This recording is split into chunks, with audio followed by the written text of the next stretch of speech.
Ladies and gentlemen, welcome to Focus Talk number 32 of 2016. Poor in the Mind. Just last week, I read intriguing stories that have since refused to vacate my memory. Stories of poor millionaires, of poor people who received windfalls in monetary measures and in no time were back to poverty again, abject poverty. Most captivating was that of a 70-year-old who squandered 7 million Kenya shillings in record 3 months. During his heydays, he parted ways with his wife and children because they were no longer of his class. He even bought a car, of course before he could learn how to drive, which lasted a couple of months with a few accidents here and there. Today, the poor fella hops from relative to relative, begging for shelter and food. He is still awake with hope that another windfall will come his way. Such stories are many, and they bring seismic thoughts on the subject of poverty. Interesting about life is the fact that most people equate poverty to lack of money.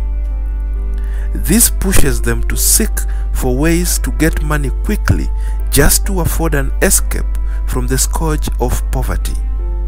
Everyone is trying their hand in betting and pyramid schemes in search of a windfall that could possibly help them change the tag on their desks from poor to rich.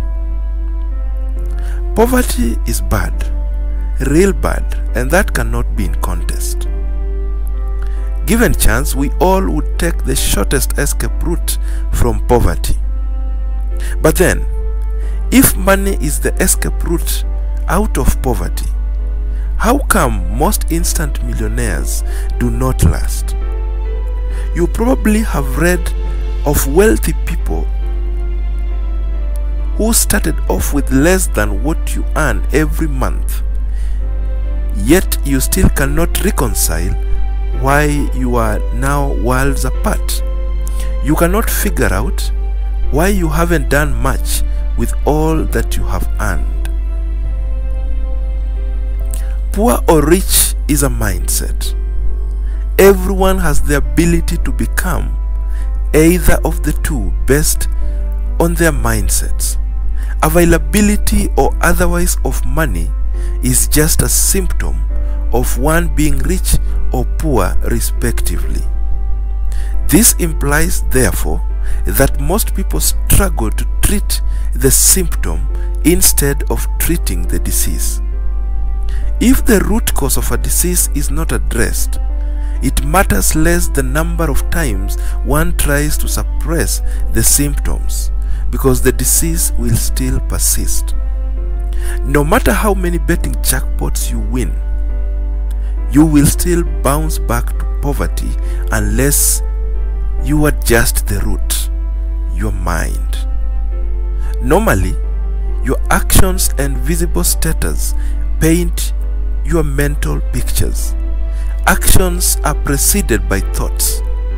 What we see in you is the physical manifestation of your mind. It is the overflow of your thoughts. Even the good book confirms that as a man thinketh, so he is. You are deemed to have jumped the gun when you get instant money before the respective mind alignment happens. Your actions in such a case will ride on the existing mind, the poverty mind. This explains why people go on rampage, buying everything they have been missing in life, hiding behind the guise of you only live once kind of mentality. Others even say that life is too short, only for the money to get depleted before they completely compensate themselves for having been poor for too long. Then they come to terms with the fact that life is longer than they thought. Usually, the rich and the poor diverge at the point of choices. Whereas the rich choose to defer the urge for instant gratification, the poor choose to succumb to it. Whereas the rich choose to take personal responsibility for their actions, the poor choose to resign to state and society responsibility. They keep blaming the state and society for their poverty. When they get money, poor people make bad financial choices, and before long, they are back at it again. All these choices and others can be changed. They are all one positive thought away from prosperity.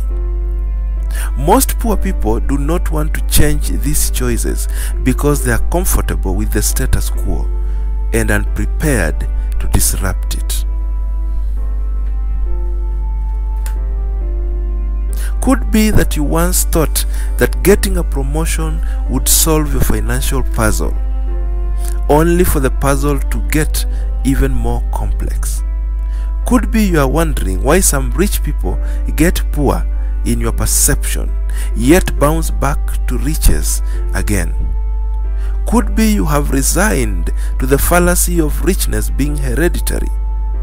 Could be you believe that you are a victim of poverty and have gone ahead to blame your parents for setting a weak financial foundation for the family. Could be you have blamed your spouse for your poverty, and you even have concluded that he or she brought a curse into your life. You could still be having these feelings and experiences even today. But where is your part in all this? You have got a responsibility to create good mental pictures whose physical manifestation will please you. Start believing in your innate potential of being anything you commit your mind to. Start by becoming rich from within. Tune your mind in the growth direction and follow the same with deliberate actions, and definitely poverty will be buried in the sea of forgetfulness. Surround yourself with people, with books, with articles, and with forums that help you visualize greatness as a possibility and that which is within your reach. Do not be busy seeking for shortcut remedies to symptoms. Purpose to address the root cause, the poverty mindset. Begin to unlearn and to denounce the poverty ideologies that have taken you hostage for too long, and begin to learn to embrace and to befriend an abundance-inclined mind. Be willing and actually disrupt the comfort of your thoughts and align them to face the direction of abundance, because, ladies and gentlemen, that is where you belong. With your potential, you can do better. This is Roy Okonji, inspiring progressive